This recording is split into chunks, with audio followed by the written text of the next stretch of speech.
What is up, guys, and welcome back to another video where today I'll be showing you guys my FIFA 20 Ultimate Team, because that day I uploaded an Ultimate Team video where I did some packs and you guys seem to like it, so we're back with another video today where I'm showing you the side I have now. I'm not the biggest player of Ultimate Team, but with the pack log I've had this year and I've played a few games, I have put together a fairly nice side that I've been using for the past couple of weeks. So if you do enjoy this and want to see more Ultimate Team in the future, be sure to go leave a like on the video. It's boys, huge appreciate. Also, I'm dropping my first podcast for myself, Rants Gaming and Macwell, so be sure to go check that out 7 PM on Wednesday, or whenever you're watching this, make sure to go drop the sub and drop all the guys sub and go watch the whole thing. I'll also do some highlights out on the Friday, but let's get on with things. Into this team with the goalkeeper, we have got the man himself, David De Gea. Not a great start in real life to this season, but still an absolute beast when it comes to FIFA. I was about to say 9'2", that's definitely not true. 6'4", then we're 9'2" going on 92 reflexes, 90 diving, an absolute god in goal. I've got one of the best standard card keepers in the game. Then moving swiftly on to the right back spot, it's a second Manchester United player. We've got Wan-Bissaka, recommended to me by Nanj. Thank you for that, absolutely great player. And he's just really good, fits my team in the ice. I play with the 4-1-2-1-2 narrow, so he's really good at pacing up and down the wings in a very aggressive format there, but also good defensively as well, committed to duties up front and down back. But moving on to centre back partnership, we've got Joe Gomez. I like a pacey centre back and a strong centre back partnership, and these two guys fit it perfectly. We've got Joe Gomez, who's actually sent off right now, and also we've got Gerard Piqué, who's an absolute tank in the defence with that 88 defending and 80 physical. The left back spot, we've got Juan Bernat, more of a chemistry reason than anything else. Needed a link to Piqué to get him up to full chemistry, but he's done the business, he's earned his stripes, he's a very good player, links up well with the players alongside him, so I'm very happy to have him in the side. Maybe going to be a bit taller, but other than that, absolutely perfect. Then, first in the middle, we've got Genie Wijnaldum. This man is very, very good in the game. 22 games for the club so far, only 5,000 coins. Seems like a steal to me. We've got his Dutch teammate alongside, some of you guys remember the pack. We're absolutely screaming ahead of packing this guy. It's one to watch Frankie De Jong. 48 games for the club so far, 5 goals and 6 assists and 3 yellow cards. Playing with a CDM role where he absolutely dominates the whole pitch. He's able to tackle, distribute, he does the business. And he's able to stick forward, as you can see, with a couple of goals as well. So my favourite player, or second favourite player, arguably in this side. Then we move to my favourite player in this side, Heung-min Son. You don't get much better than this man right here. 10 goals so far for the club and 5 assists. Considering we've had like 10 games where players just leave within the first 5 seconds. It's the worst fucking thing ever. Don't do it. If you are, you're a cunt. But 88 pace, 87 dribbling, he's an absolute godsend. Alongside him in one of these centre mid spots, alongside Wijnaldum, actually, when we go into our game formation, what Jeff Renner Adelaide.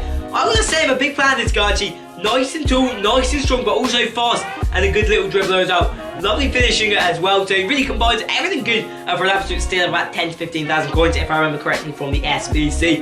And up front, we've got Bobby Firmino, who's been playing in the cam role for us on this side. A little bit further back, so he doesn't have as many goals as maybe you would expect, but a great player nonetheless, as lots of team, and the first of 2 5-star skills in this side. The second one is Memphis Depay. I had this guy on my team for a while now, 12 goals and 11 assists so far for the man. Yes, he's low rated, but 5-star skills, great finishing and great pace, means he still fits the bill perfectly. So that is the team that we are currently playing with in Ultimate Team. If you want to see an update in like a few months, I can do that. For now, let's go right into a game.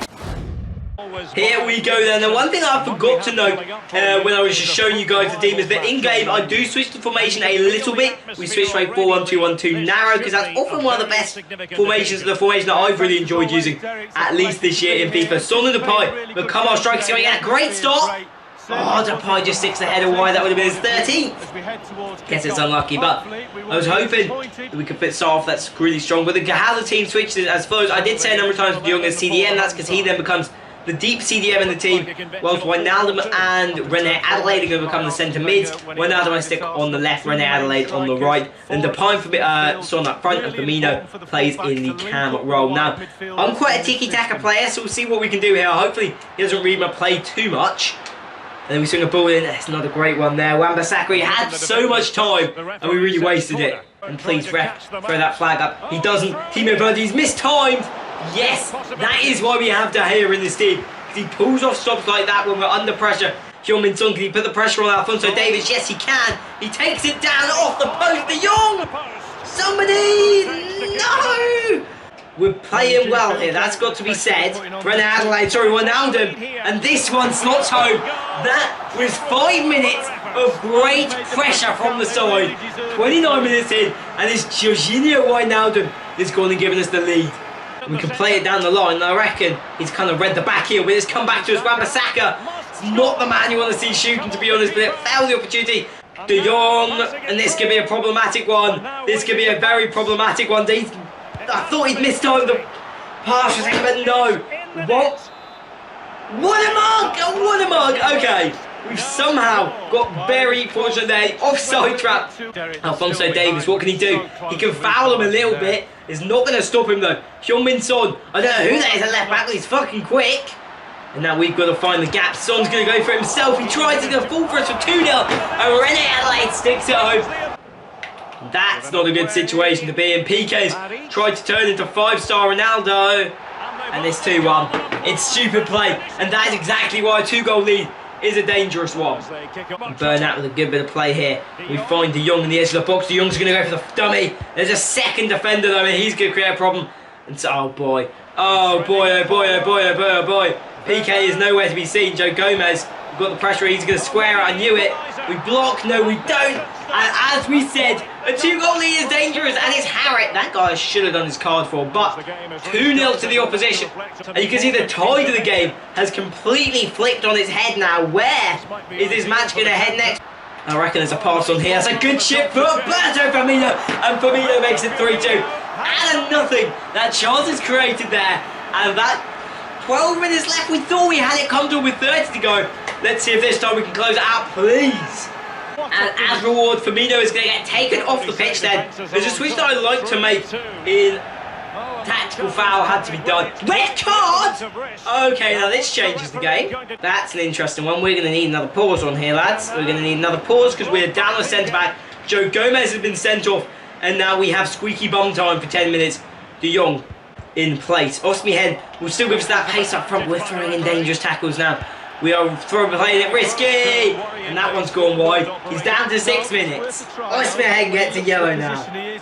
Osmihen, this man's got 90 pace. He may have the legs for it straight from the off. Osmihen, come on! And that should win us the game. 4-2 up despite the red card. Osmihen gets the ball on the turn. Lovely roulette. And I think we've got the 3 points here tonight. And there we go, the end of the game. I'm happy with that result, a 4-2 victory. I think it really showed the strength outside. The red card brought us a little bit of adversity to come back, power to him. He did well to get back in that match, but we do ultimately go home with all 3 points. So I hope you guys have enjoyed the video.